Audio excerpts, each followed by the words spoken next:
ஆண்டவராக இயேசு கிறிஸ்துவின் நாமத்தில் என் அன்பின் வாழ்த்துக்கள். இந்த காலை வேளையில் நம்முடைய தியானத்திற்காக நாம் தெரிந்து கொள்கிற வேத வசனம் ஏசாயா தீர்க்கதரிசன புத்தகம் 53ஆம் அதிகாரம் 4ஆம் வசனம். மெய்யாகவே அவர் நம்முடைய பாடுகளை ஏற்றுக்கொண்டு நம்முடைய துக்கங்களை சுமந்தார். மெய்யாகவே அவர் நம்முடைய பாடுகளை ஏற்றுக்கொண்டு நம்முடைய துக்கங்களை சுமந்தார்.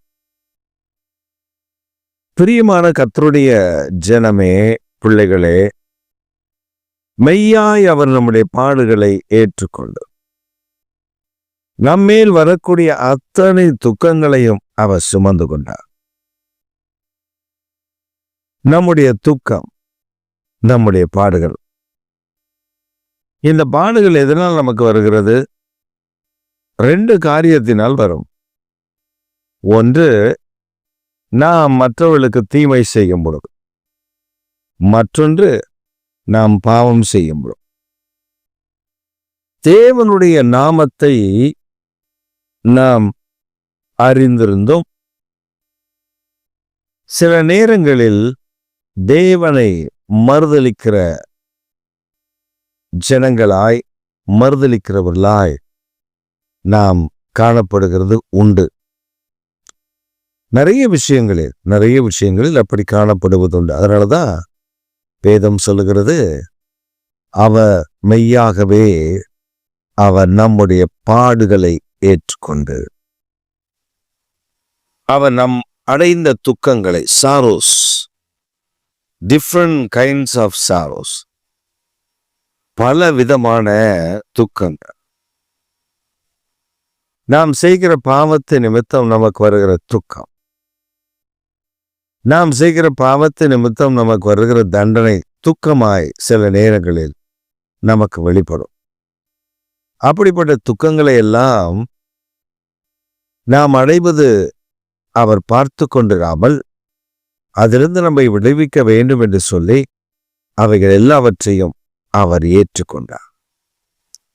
அப்போ நம்முடைய பாடுகள், நம்முடைய துக்கங்களை அவர் சுமக்கிற நல்ல அருமையான இரட்சகராக நமக்கு இருக்கிறார்.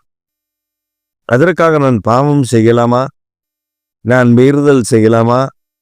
அல்லது நான் எனக்கு பாடுகள் வரும்படி நான் காரியங்களை நடப்பிக்கலாமா? துக்கத்தின் மேல் துக்கம் எனக்கு உண்டாகும்படி நான் காரியங்களை நடப்பித்து விடலாமா என்று கேட்டால் இல்லை.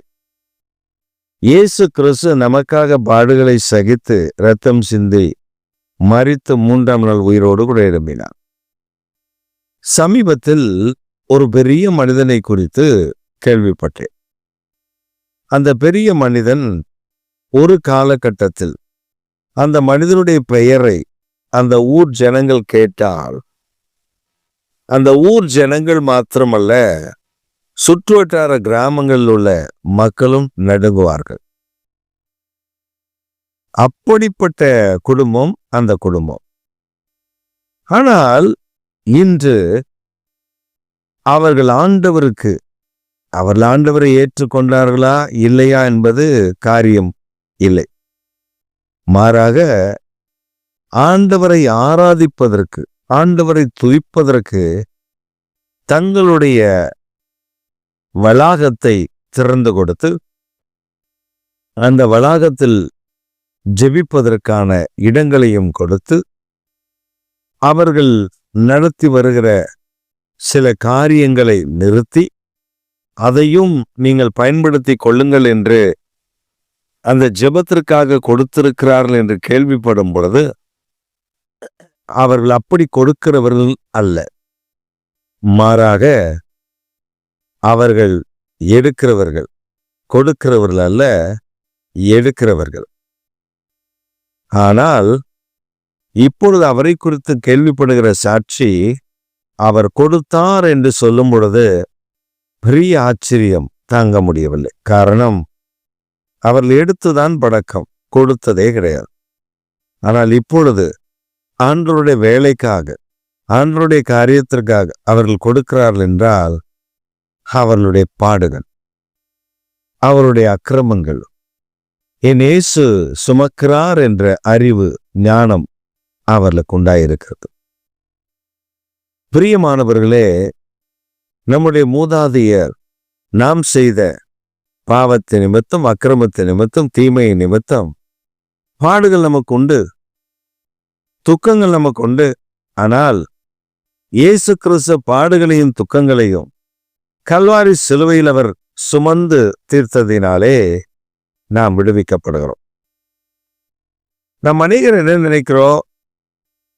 இயேசு கிறிஸ்து ஏதோ என் பாடுகளை அவர் சாதாரணமாக ஏற்றுக்கொண்டார் என்று நாம் நினைக்கிறோம். இல்லை, அவர் நம்முடைய பாடுகளை ஏற்றுக்கொள்வதற்கு ஒரு விலைக்கிரயத்தை ஆண்டவர் இயேசு தந்திருக்கிறார். அந்த விலைக்கிரயம்தான் சிலுவையில் அவர் நமக்காக இரத்தம் சிந்தி மரித்து 3ஆம் நாள் உயிரோடு கூட எழும்பி இன்றைக்கும் ஜீவிக்கிறவராக இருக்கிறார். பிரியமான கர்த்தருடைய ஜனமே, இந்த காலை வேளையில் ஒரு காரியத்தை நாம் அறிந்து கொள்ள வேண்டும். அது என்னவென்றால், இயேசு கிறிஸ்து நம்முடைய பாடுகளை சுமந்து கொண்டது நம்முடைய பாடுகளை மாத்திரமல்ல, மனுக்குலம் முழுவதனுடைய பாடுகளையும், சர்வலோகத்தின் பாடுகளையும், பாவங்களையும் அவர் தன்மேல் ஏற்றுக்கொண்டார். நீங்கள் ஒருவேளை கேட்கலாம், அவர் யாருடைய பாடுகளை ஏற்றுக்கொண்டார்? யாருடைய துக்கங்களை ஏற்றுக்கொண்டார்? என் பாடுகளை அவர் ஏற்றுக்கொள்வாரா? என் துக்கத்தை அவர் ஏற்றுக்கொள்வாரா என்று நாம் கேட்கலாம். வேதம் மிக தெளிவாக சொல்லுகிறது, அவர் சர்வலோகத்தின் பாவங்களை சுமந்து தீர்க்கிற தேவ ஆட்டுக்குட்டியானவர். சர்வலோகத்தின் பாவங்கள், மனுக்குலத்தினுடைய சகல பாவங்களையும் அவர் சுமந்து கொள்கிறார். அதுதான் வேதம் சொல்லுகிறது, அவர் காயம் கட்டப்படவில்லை, அவர் காயத்திற்கு மருந்து போடவில்லை, அவர் காயம் இன்னும் ரணமாகவே இருக்கிறது. காரணம், நாம் செய்கிற ஒவ்வொரு தப்பிதங்களும், பாவங்களும், அக்கிரமங்களும், மீறுதல்களும் அவரை மீண்டும் மீண்டும் காயப்படுத்தி கொண்டே இருக்கிறது. அந்த தழும்புகளினால், அந்த காயத்தினால் நம்மை குணமாக்குகிற ஆண்டவர். நம்முடைய வாழ்க்கையில் நாம் எத்தனை காலம் இந்த பாடுகளை சுமக்க வேண்டும், எத்தனை காலம் நான் துக்கத்தோடு திரிய வேண்டும் என்று உங்களில் அநேக கேட்கிறது எனக்கு புரிகிறது.